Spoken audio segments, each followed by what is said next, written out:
Okay, good evening, one and all. I think we are recording. Yep, we are recording now. Just to our Thursday evening call, everybody in this call, I think, has signed up for the mastermind group. So I thought we would just touch on that. That's primarily my focus today. And maybe we'll bring up a couple of other things later on after the recording. So initial thoughts first off on lessons 1 and 2 in the mastermind group, because I know everybody except Karen has done lessons 1 and 2, or certainly lesson 1. So what are your thoughts? I'll tell you what, Alison, did you see the comment I put back on yours? You asked was a bit woo-woo. Did that make sense? Yeah, it does, yeah. I thought Gina is, I was nearly crying at the end of it. Oh my God, we've created such a beautiful thing together already. Would you leave Shane's bedroom out of this? I keep telling you. Pause it. The fact that you said that you always have allies like Star Wars, where you have Chewbacca and Leia Han Solo, and I thought, oh my goodness, who's who? just don't say Chewbacca. Yeah, don't go there. No, I thought it was really good. It's really good because it really reinforces why you have a circle in the first place, doesn't it? Yep. Yeah. And what I really liked about it was that it makes you define exactly what your circle is about to start with. And if you haven't got through to video number 5 yet, it makes a huge difference all the way through when it comes down to your content planning and all that stuff. Now, I know we sort of touched on this beforehand, but for me, it really, really clarified my mind as to what I wanted to do. Yeah. On the Wonderpreneur one. So, yeah. I thought it was very good. Same feeling everybody got. Yeah, I'm just up to trying to finalize or do the exercise of the weekly calendar and the daily tasks. Daily tasks. The only, I suppose, and maybe this is answered, I posted up earlier, maybe it's answered in the future, or maybe there is no right or wrong answer, is the daily actions. Should they follow the theme for the month, or they don't necessarily have to follow the theme? I got the impression that they don't necessarily have to follow the theme, because otherwise they would all get a bit samey, I would have thought, for the month. Yeah. The way I had envisaged it, and bear in mind we haven't done this yet, was that it would be a theme leader, it would be a content leader for other conversations around it. So the way my weekly plan goes is that I'll do a post on Monday mornings, whether it be a video but essentially an article on Monday mornings. And that will be loosely based around the theme, but then which will then instigate conversation about that monthly theme. But all my daily tasks are actually, I went back to my list. You know, you do a list of 30 of them or something like that. I just I pulled a selection out of those, and I just was saying, right, I'm just going to drop these in. So I'll have a daily task of that's right, 1 question or poll on a Tuesday, same again on a Wednesday, and then a hosted Zoom call on the Thursday, I think it was, and then Friday fun. So in fact, nothing on the Thursday, but then Friday fun. So 4 days a week. But actually, it really means that if I spend a weekend writing 4 articles in a weekend, then that's me done for the month. 4 weeks. Yeah, essentially, because everything else is pretty easy after that. So you're thinking of a post, an article, video on the Monday, and then do you have, like, I assume you try and, encourage engagement? Is there does that finish off with a question, or to sort of start the engagement? Maybe even with something slightly controversial. Okay. Yeah. To engage people's things, Would you follow up during the week, sort of referring back to it with more questions, or just let that? Well, if it doesn't generate some form of engagement, yeah, absolutely. Prod the swarm a bit more just to see if you can stir something up. Yeah. Or if needs be, then adjust the questions or polls for on the Tuesday or Wednesday to stir that engagement on it. Okay. And again, this sort of comes back to me why there is a critical mass for a circle, and I don't know what that critical mass is, and I would suspect that it's more than 10. Although in our leader circle here, I think it's actually quite a good circle, but there's sort of 5 or 6 core people in there, but we're all highly incentivized to do something in here. But I think it does have to have critical mass. So the other thing I was going to say that it probably varies. What critical mass probably varies by the circle. So, but that's just my thoughts. I don't know. We'll probably have this conversation again in 3 months' time and go. Oh yeah, of course. What are you going to do? Sorry. I was just going to say about Allison's. Allison put up a course today, and if you had told me in terms of structuring my circle to add a poll or a survey to it, I think I would have been skeptical. But what the poll did, and at the time I last saw it, only 2 of us had engaged, was the fact that we weren't all happy being limited to her 4 choices. So there was automatic engagement. And so I think that the poll toward the beginning of the week makes a lot of sense because it gets the conversation rolling. Yeah, absolutely. I guess what I was trying to think was the daily tasks. I guess you can jump about from different sort of topics. It doesn't necessarily have to be about the theme. It's just getting that engagement going. Or should it follow somewhat on the theme?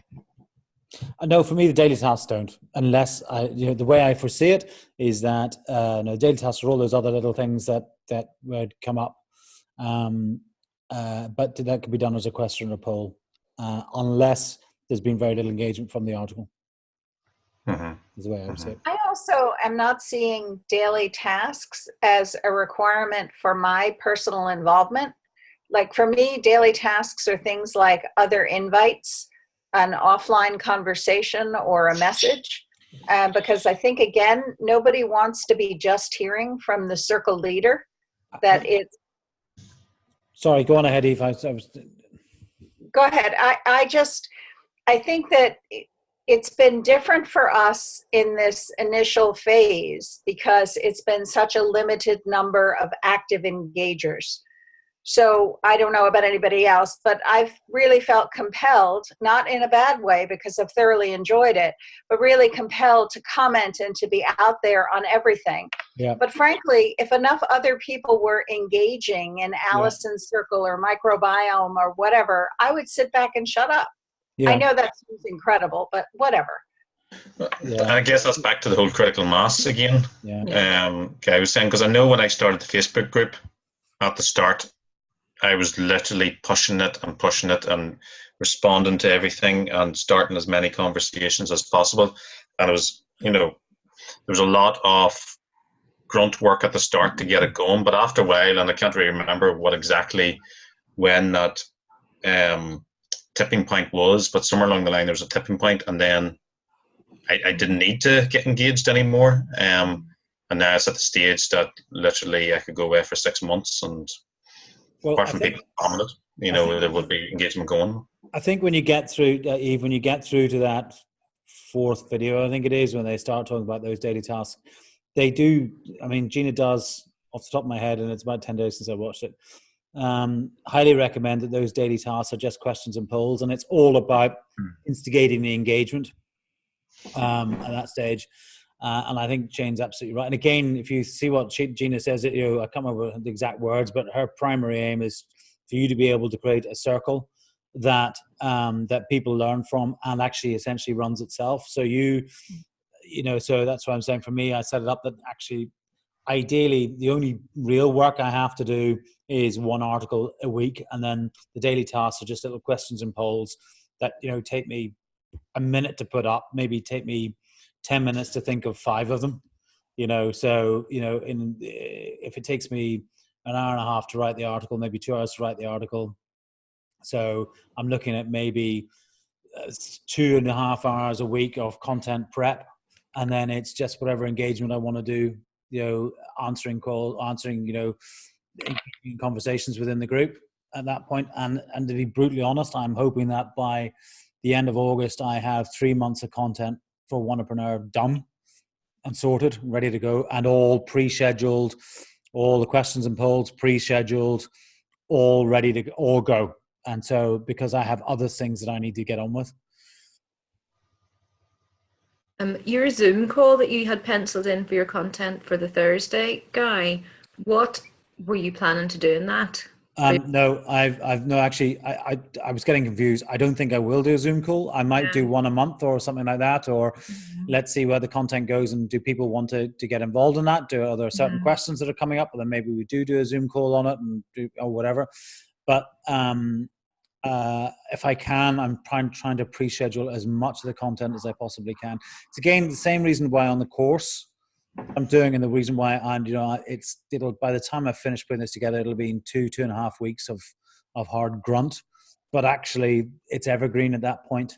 Make some adjustments further on down the line, etc. But actually it's almost fire and forget. Then the only role in that one then is promote it. So ideally that I want to get myself into a position with both of these things, that as I say, some general engagement once or twice a day for 5 minutes, but the only work then is needed on is promotion. In an ideal world, see how it turns out. I had thought, because I have 4 modules in my, so I'm just going to switch the screen over because I was looking at the other thing. And because I have 4 modules in my course, I thought to make those the themes for the next 4 months, and that I would do some kind of podcast interview with external people. Cool. For people who are members, obviously, of Mighty Networks, and do that as one of the, which is part of the theme. Does your course relate directly to the group? It sort of does, yeah. Because I had been thinking about that, and I think we exchanged this in a couple of messages earlier on, that in fact, actually, once I got into the course, I realized essentially it's a circle with sections and lessons attached. It has its own newsfeed as far as I can see. It has its own newsfeed. Yeah, that's why I was thinking, well, Wantrepreneur and then having a Wantrepreneur circle and a Wantrepreneur course are probably too closely related. So that's why I said, okay, split the course out and just make it marketing strategy. And Wantrepreneur being, then a group of people who want to be entrepreneurs. Yes, yeah. Well, I actually think that the course, because I've had some feedback, and I'll send it to you. I put out an invitation. I used Karen as my excuse to my daughters to join, and the oldest one, who has her own business, responded. And her observation was that she really wanted a circle and I was really impressed that she spent enough time on it to get what was going on, but a circle that was speaking to small businesses and their needs. And to be honest with you, the marketing course from Wantrepreneurs was coming to mind. The sanity course from Allison's was coming to mind, which is why I'm really happy the courses sit separate from the actual circles. So I think there's a way for us, and I don't know if we tag it with topics or whatever else, but for us to be recommending each other's courses. The other thing, I agree with you. The other thing is we can create bundles with each other's courses, so we come to an agreement between ourselves how we're going to do it. And then, so you might have the small business owners bundle that has, the marketing strategy, and the admin sanity, whatever it's going to be. I like that idea. I really do. And on the subject of bundles, Alice and I were chatting yesterday. So I see the 2 circles, Catalyzing Connections and Ulster Connections, as being very similar. And I will follow theme-wise and kind of content planning-wise along the lines of the Bismarang locals. I mean, I think that we're going to come up with a philosophy about what it takes to network and connect people. And have a framework, if you will, that applies. It's just going to have different content plugged into it. But the question then becomes, have we done some thinking about how to bundle things like catalyzing connections plus Belfast local, or Ulster connections and catalyzing connections, or whatever. I mean, I know that if the 2 circles are mine, the bundle is easy. But outside of the 2 circles being mine, have we given that thought? Short answer, no, not yet. We would have to, well, again, for me, so a bundle is created within a plan. So I don't know if you, okay, so I don't know if you, has everybody watched the payments videos, have they? I don't know. No, you haven't watched the payments videos. Okay. No. So that was a post I did Friday of last week. There is a post which has about payments, which has 2 videos from the tech team at Mighty Networks about how the payment process works, or how you create payments within it. Okay, and essentially it's based around plans. So I would produce a plan and then I add to that plan whatever else I want into it. So if I just want to produce a plan that just has the Wantrepreneur Circle in it, I produce the first plan, and in that plan is the Wantrepreneur Circle. And that Wantrepreneur Circle and that plan costs $29.99 or whatever it is a month. Okay, but then I can produce a number of plans for the same item. So I might produce a plan that is for the let's deal with the course then. So let's say I'm producing a plan for the marketing strategy course, and I produce one plan which is a marketing strategy course alone by itself for people outside of Bismarck. I then produce another plan which has exactly the same content in it, but maybe a different price for people inside Bismarck, for example. I then produce another plan, which is a bundle of Course A plus Circle B.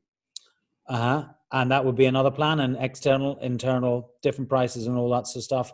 And you can have secret plans as well. So you might, for example, create a secret plan that is free. So if you wanted to give free membership to somebody in a circle, for example, you would they would come in on that secret plan. So essentially you've got another layer up, which is the plans. So now the reason what led me onto that was saying that when we create a plan, the way it'll be done is you guys come along and say, okay, I've created this content, this course or this circle, etc. Now I want a plan that does this, and I want a plan that does this, and I want a plan that does this, and I want a plan that does this. And we'll say, okay, that's fine. But a bit like circles and courses, we want the plan to belong to one person for the admin side of it, so that when it comes to, because we will be seeing revenue coming in as per plan, not per course. Okay, so at which point, and then with that plan, that revenue, each one of those revenue payments will be allocated to a host that is then put out to you 2 weeks later.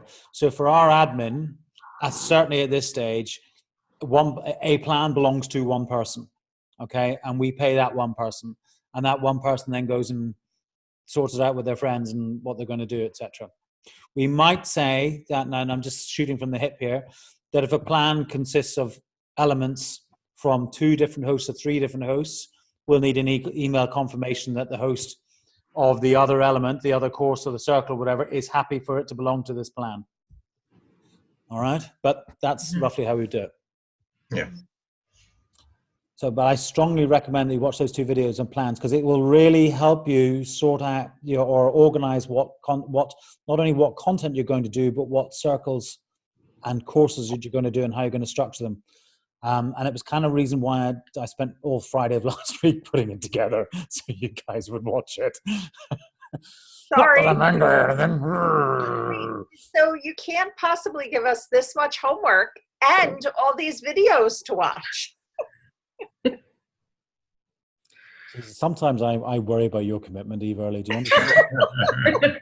Yes, because if there's anybody who's been utterly slacking in the business department, It's definitely you. Eve, you're this close. You're this close.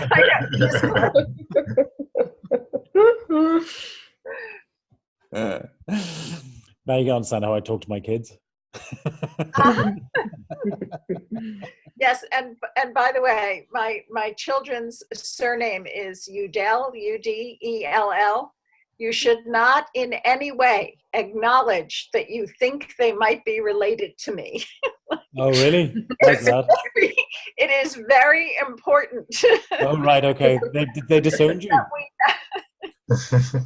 Apparently, I was enough of an embarrassment in the first 21 years that I am not.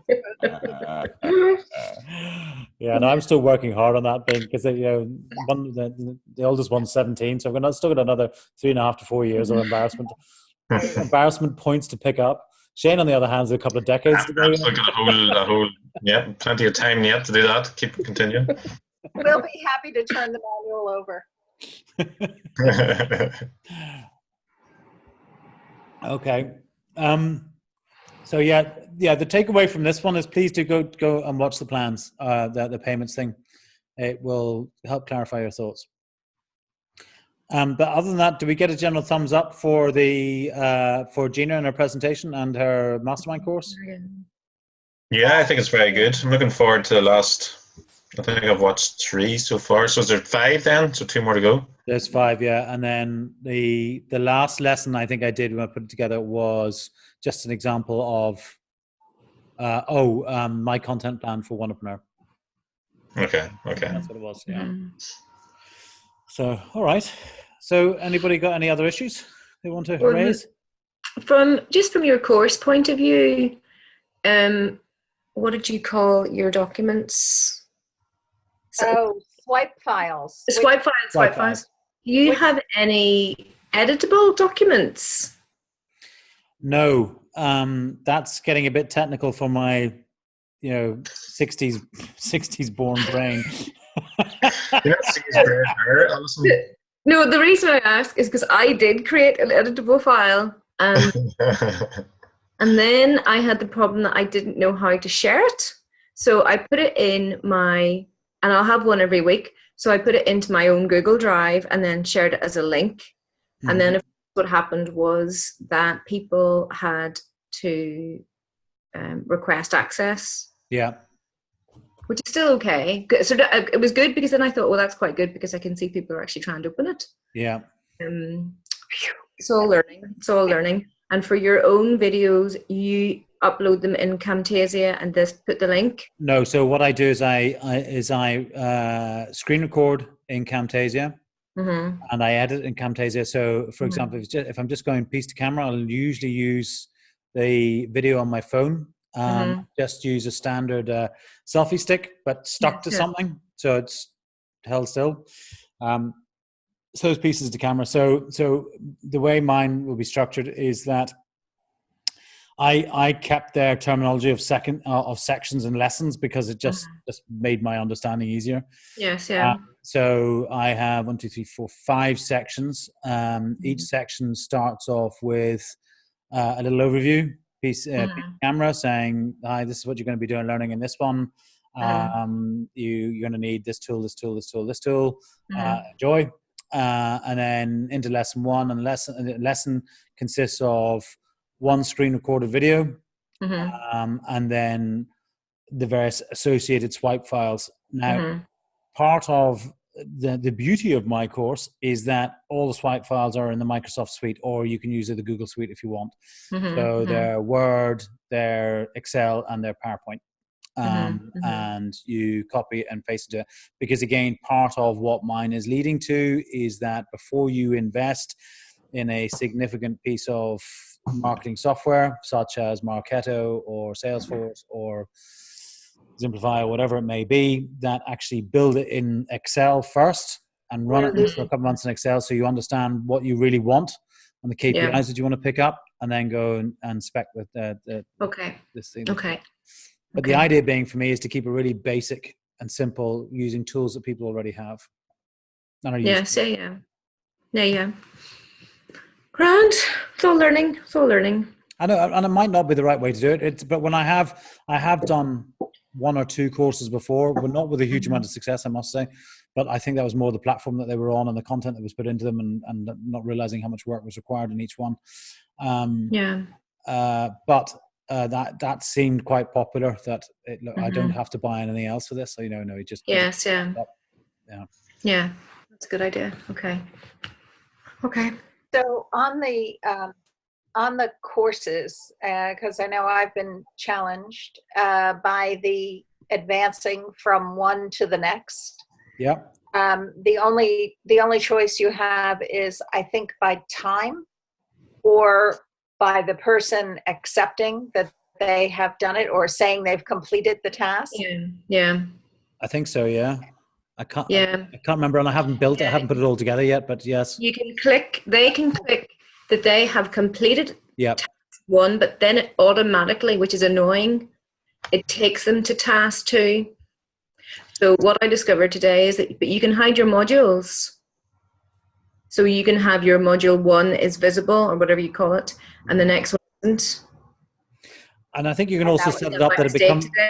I think you can set it up so that it unhides when they have clicked the button or something. Isn't that right? Or yes, but that's annoying, because you could have someone, say in my case that task 1 was today. Yeah. You could have who then just tries to jump to task 2, but actually I haven't. Well, it's annoying because I haven't created the content for task 2 yet, and I don't want them to jump ahead because I want them to fill out a wee survey at the end of each week about the module. Actually, is the reason. Could you not put the survey in a lesson that they have to complete the lesson before they've finished?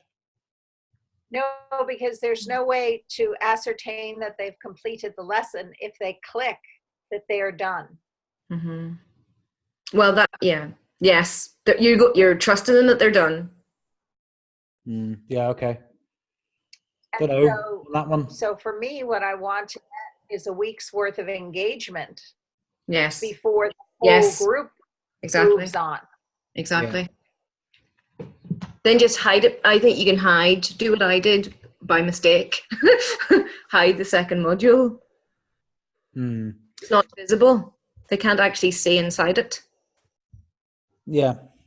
It's two different ways of doing a course, because I've done that before. And I did what you're doing as well, Alison, of making the video that goes in that lesson, the recording of the lesson to them in the thing. And yeah, I found that quite stressful, actually, and felt that I actually then had to go back and re-record the lessons anyway. Things come up and you make a mistake, and so this time for me, and I'm not saying you're wrong or either of you are wrong or right. For me, I just wanted to make it evergreen, and that's why I'm doing I want to get all the content in place before it starts. I don't know. I think we should. This is one of these ones that we need to come back to in a month's time and say, did you know? And this is how I did this and I did that, or whatever. Shane, can I just ask that you're in a different room? One of my modules is all about optimal working conditions. Are you in a different room for a reason? Yes. I am. To do with optimal working. Are you sure you want to share this? It's not optimal working conditions in here either. But the reason why I'm here, because you probably noticed I was doing it from the kitchen the last occasions, and I think because I don't have an office here, and I think when you're trying to do work in an environment where you're normally used to doing something else, whether it be relaxing or eating or whatever it is, then it's not very conducive to actually doing work. You're starting to blend your work life and your, private life, which is going to be hard to do anyway when you're just doing it in your house. But so I've chosen this. I don't know what you call this room. The spare room. The spare room, stroke toy room, stroke whatever else it is, and I put a wee table in it. And this, it's not a very conducive working environment, but it's better than trying to work from somewhere else that you associate with something else already. Yes. Yeah. So I don't associate this room with anything in particular, so I can now associate it with doing work. Excellent. I may have to interview you at a later stage in more depth about that. Now, who knows where I'll be then, but in the car. My sister used to go out and revise the car, said it was the only quiet space there was in our house. I might be in the garden shed or something. So last night I had the kind of homework for this that needed to be out of the way, and I had the homework for another coaching thing that I'm going through that had to be out of the way. And there are plenty of places. There are actually 3 desks, and God knows the kitchen table and the dining room table, anywhere I could work, but I literally had to pick myself up and go out to so for me, it's the Crown Plaza in Dundalk, where there's enough activity going on that has no relation to me. So it feels like activity, but I'm not distracted, and I could get all the homework done. So I do think that that's really a function of style. And actually, Shane's right. When you're used to something in a certain environment, that's what you get. Mm-hmm. Yeah. That's interesting, because I'm presently sat in our kitchen dining room area because the broadband in my office isn't good enough, and I need to, the booster isn't good enough, etc. But I've actually sort of, not that I've banned everybody coming from the kitchen, but what I have said is, you're going to come to the kitchen, just be quiet and walk around that side.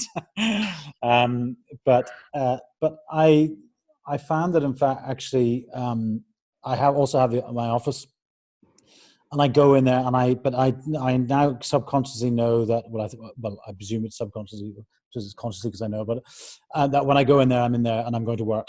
So I don't go in there and watch YouTube or watch TV or have a quick snooze or whatever. I go in there, I sit down, and I work. And if I'm feeling really tired and I'm going to get 20 minutes or get 40 winks, then I'll come out, don't use the sofa in there, go and get somewhere else. But you've really got to, this is where I work, this is where I do something else. Yeah. Unless, of course, you're broadband and you're trying to upload videos and all that sort of stuff, and or do Zoom calls. Yeah. Mm-hmm. Thank you. Okay, is there anything else before I stop the recording here? I have a couple of quick questions. If you can hear me. I know. And what I've learned is zooming from the car is not good. The reception is absolutely terrible. So my apologies about that. So courses. So I'm hoping to slap a course onto my Circle. So my first question is, I heard you say earlier that the courses sit outside the Circle. Is the course, is it visible from within my Circle that it's available? No, it's not. So courses are like circles. So they appear in when you're going to a circle, when you're going to select a circle, your navigation bar down the left-hand side, you have a circle. Yes. Yeah. Or you have the tab that circles, and you go in there and list all the circles. Yes. So courses are like different elements again. So you don't click on circles, you click on courses, and the courses are in there. Okay.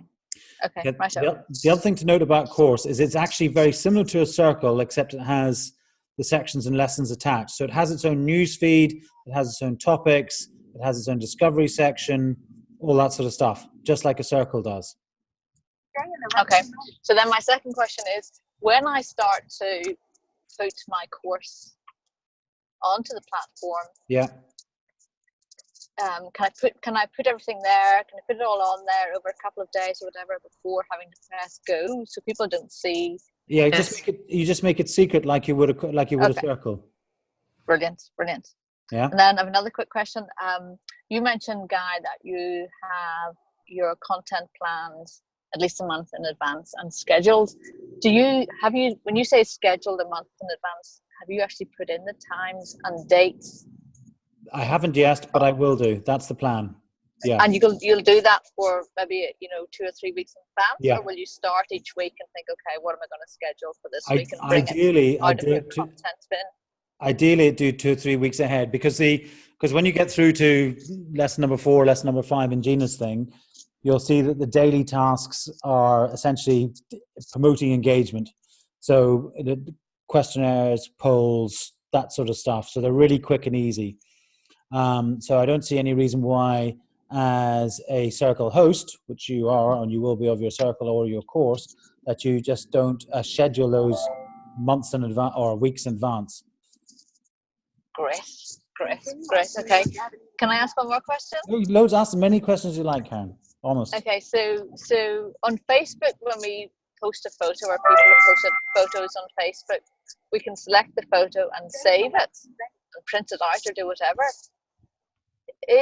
On the platform, are we able to, if I'm in somebody else's circle, am I able to select an image or photograph and save it? I think so. Sorry, I got distracted there. Alison, did you get that? I do, yeah. I'm just going to go in. I'm on the desktop here. I'm just going to go into yours, Karen, but I think the answer is no. Because I think the answer is no. Just ask me again. She wants to save. She wants to download a picture. Is it a picture or all the text? A picture. A picture you can. If you're on the desktop, like I just downloaded your dinosaur one Thirsty Today there.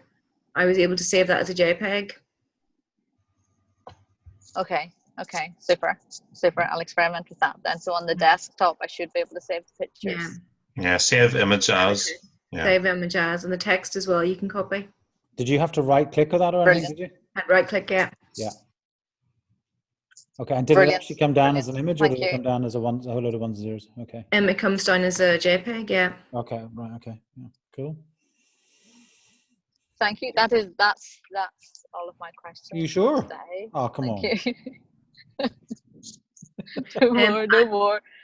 Karen actually asked a question last week that I realised today that maybe it isn't working so well, about when I invited people into my circle. So some people, because I had an external MailChimp landing page, that some people had actually filled out a type form questionnaire, then they ended up on the mail page, like the MailChimp list.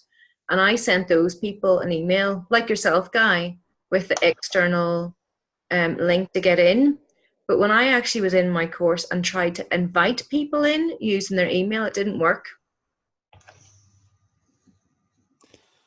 So because were those the same people who are on the MailChimp list or just? No, two of them weren't, no. What do you mean it didn't work? What happened? The invite just didn't go? I don't know if it didn't go or one of them said she didn't receive it. Like I sent it, so I put in her email address, did the message, blah, blah, blah, here it is, via Mighty Networks, and she said she never received it. Did she check her spam or junk folder? She checked the spam, she said she checked everything and she didn't get it. And another girl, I don't think she got it. And then when I actually sent the external link by email, they got it okay and were able to come in. And I just don't know. Don't know. Do you want to? Could you just send me a message on that, and I will go back to Mighty Hosts and check. Okay, just PM me and. Are you? Yeah. Sorry, Eve. I was just wondering if you were using Google Chrome anywhere. Yes, probably. So to steal Guy's thunder, could you send me an invite at Eve at empowering-change.com? Does it know that you in you're in the circle already? Does it matter? Will that matter? Well, no, what I'm saying is if you go into incognito, a trick I learned from Guy, if you go into incognito and open Bizmarang, I think, will this help? And in Bizmarang, send me an invite at Eve at empowering-change.com. So if you go into Bizmarang via incognito, you'll have to sign in. So with your email address and your password, because it won't recognize you, because it basically blocks the cookies, so it won't recognize what you're doing. Okay, I'll do that, Eve. Okay.